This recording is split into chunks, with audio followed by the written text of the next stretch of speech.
Kita pasti sering banget dengar ungkapan sebesar gajah kan, buat gambarin sesuatu yang ukurannya luar biasa. Tapi pernah nggak sih kita berhenti sejenak dan beneran mikir, kenapa ya gajah itu bisa jadi sebesar itu? Nah, untuk menjawab pertanyaan ini, kita perlu lihat lebih dekat lagi nih. Soalnya, ternyata nggak semua gajah itu diciptakan sama besarnya ya.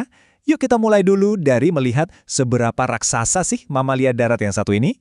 Jadi saat ini tuh ada 3 spesies gajah yang diakui di seluruh dunia. Dan yang menariknya, ukuran mereka itu beda-beda banget loh. Coba lihat deh perbedaannya di tabel ini. Gajah sabana Afrika jelas juaranya. Beratnya aja bisa sampai 9 ton. Sementara itu, sepupu-sepupu mereka yang di Asia dan di hutan Afrika. Walaupun ia tetap raksasa, ukurannya jauh lebih kecil. Kalau kita lihat perbandingan visual kayak gini, wah jadi makin jelas ya, dominasi gajah sabana Afrika soal berat badan itu luar biasa. Perbedaannya bukan cuma sedikit, tapi bisa 2 kali lipat lebih berat dari yang lain. Dan kalau kita ngomongin soal rekor, gajah paling besar yang pernah ada itu beratnya 11 ton. Itu sama beratnya kayak 1 bus sekolah. Coba bayangin deh kekuatan dan ukuran sebesar itu.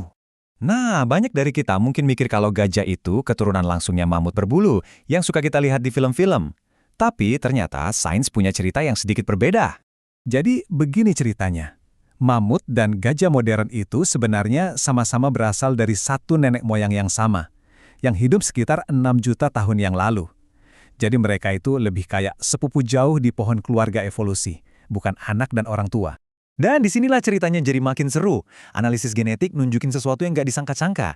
Ternyata gajah Asia itu kekerabatannya lebih deket sama mamut berbulu daripada sama saudaranya, gajah Afrika. Benar-benar sebuah plot twist evolusi kan? Oke, sekarang kita masuk ke inti pertanyaannya nih. Kenapa sih gajah berevolusi jadi segede itu? Apa untungnya? Jadi, teori utamanya adalah ukuran raksasa mereka itu bukan kebetulan sama sekali, tapi ini adalah hasil dari tekanan evolusi selama jutaan tahun. Menjadi besar itu adalah sebuah strategi bertahan hidup yang super efektif. Paling tidak ada 4 keuntungan utama dari ukuran mereka. Pertama, jelas pertahanan. Hampir nggak ada predator yang berani macam-macam sama gajah dewasa. Kedua, efisiensi tubuh. Perut yang lebih besar bikin mereka bisa mencerna tumbuhan keras lebih baik dan menyimpan air lebih lama. Dan yang nggak kalah penting, badan besar mendukung perkembangan otak yang lebih besar dan kompleks, yang bikin mereka jadi salah satu hewan paling cerdas di planet ini. Tapi, ironisnya, keuntungan terbesar mereka di masa lalu, yaitu ukurannya, justru jadi beban yang sangat berat di dunia modern sekarang ini.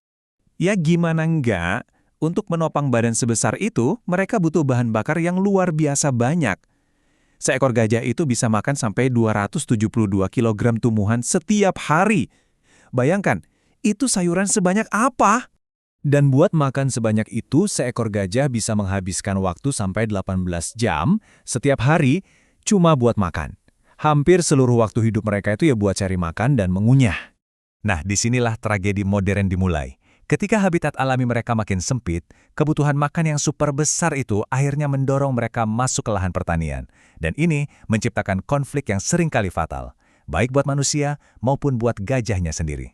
Bahkan di tempat seperti kebun binatang pun, ukuran mereka jadi tantangan. Perlu ada pengelolaan diet dan ruang yang hati-hati banget, supaya mereka nggak kelebihan berat badan dan kena masalah kesehatan yang serius. Jadi pada akhirnya, kita melihat sebuah ironi yang tajam. Keuntungan evolusi terbesar gajah sekarang justru menjadi kelemahan terbesar mereka. Ini menyisakan satu pertanyaan besar untuk kita semua. Bagaimana kita bisa membantu raksasa-raksasa lembut ini bertahan di dunia yang sepertinya sudah tidak lagi dirancang untuk mereka?